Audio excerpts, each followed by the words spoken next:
In 1405, a Chinese fleet set sail from Nanjing. It was not a small fleet. The largest ships were over 400 feet long, nearly 5 times the length of Columbus's Santa Maria. There were over 60 of these massive vessels. The total crew numbered almost 28,000 men. This fleet crossed the Indian Ocean, reached the Persian Gulf, sailed down the coast of Africa. Columbus did all of this 87 years later, with 3 ships and 90 men. The man who commanded the Chinese fleet was named Zheng He. He was a Muslim. He was a eunuch. He had been captured as a boy and brought to the imperial palace as a slave. He became the greatest maritime explorer of the 15th century. And then China decided to forget he ever existed. Stay with me. Because what happened to Zheng, his legacy tells you something important about why the world looks the way it does today. Mahe, the name Zheng He was born with, came into the world around 1371 in Yunnan province in southwestern China, near the border with what is now Myanmar. His family was Muslim. His father and grandfather had both made the Hajj to Mecca, which meant they were people of some standing in their community. His family name, Ma, was a common rendering of Muhammad. In 1381, when Ma He was about 10 years old, Ming Dynasty forces conquered Yunnan, the last holdout of the previous Mongol Yuan dynasty. What happened to defeated populations in this era was well established. The boys were captured, castrated, and sent to the imperial capital as servants. Ma He was one of them. This was not, in the formal sense, a death sentence. Eunuchs in the Chinese imperial system could rise to positions of considerable power. But it was the end of any ordinary life, family, children, independent existence. Ma He was assigned to the household of Zhu Di, the Prince of Yan, the 4th son of the Hongwu Emperor. That assignment changed everything. Zhu Di was not supposed to become emperor. He was the 4th son. The throne was designated for his nephew. But in 1402, after a brutal 3-year civil war, Zhu Di's forces captured the capital Nanjing, and his nephew, the Jianwen Emperor, disappeared in the chaos, probably killed in the fire that burned the palace. Zhu Di became the Yongle Emperor, one of the most powerful rulers in Chinese history. He moved the capital to Beijing. He commissioned the Forbidden City. He ordered the final editing of the largest encyclopedia ever assembled. And he chose Ma He, his most trusted eunuch commander, now renamed Zheng He, to command the grandest naval expedition in the history of the world. The question historians have debated ever since is, why? Part of it was political. The missing Jianwen Emperor might have escaped. Zheng He's voyages were partly diplomatic, projecting Chinese power, establishing tributary relationships, gathering intelligence. Part of it was genuinely about expansion and knowledge. The Yongle Emperor was curious and ambitious in a way that the founders of the dynasty had not been. And part of it was simply Zheng He himself.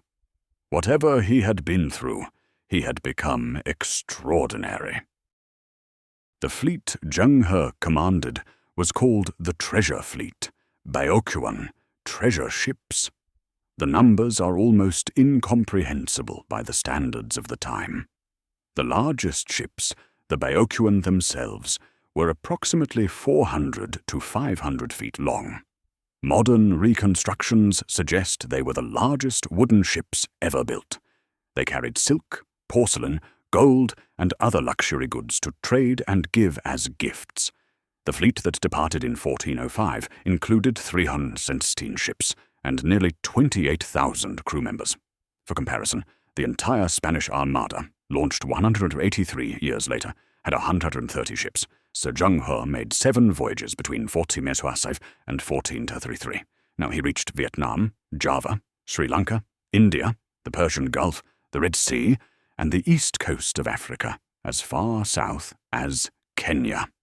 He brought back tribute from 30 countries. He brought back ambassadors, exotic animals, including a giraffe that caused a sensation in Nanjing, and trade goods that enriched the imperial treasury. He established Chinese as the language of trade across much of the Indian Ocean. He did not conquer. He did not colonize. He demonstrated power and gathered tribute, the Chinese model of international relations, which was fundamentally different from what Europe would do when it arrived in the same waters 80 years later. Zheng He's 6th voyage concluded in 1422. Then the expeditions stopped. The Yongle Emperor died in 1424. His son, the Hongxi Emperor, immediately suspended the voyages. He believed they were an enormous waste of resources. The Confucian scholar officials who ran the bureaucracy agreed. The voyages were flashy, expensive, and served the ambitions of a eunuch admiral, not the needs of the state. There was a deeper ideological conflict here. The scholar officials who dominated Chinese government believed that China was the center of the world, literally the Middle Kingdom. Foreign relations meant tribute flowing to China, not Chinese ships traveling the world. Going out into the ocean was, in this worldview, somehow undignified, unnecessary. Zheng He managed to mount one more voyage, the 7th, under the next emperor, the Xuande Emperor, in 1430. He was in his early 60s by then. He had spent most of his life at sea. He died on the return journey in 1433, somewhere near the coast of India. He was buried at sea, or perhaps on land near Nanjing. Accounts differ. What happened next is one of the great acts of deliberate historical erasure.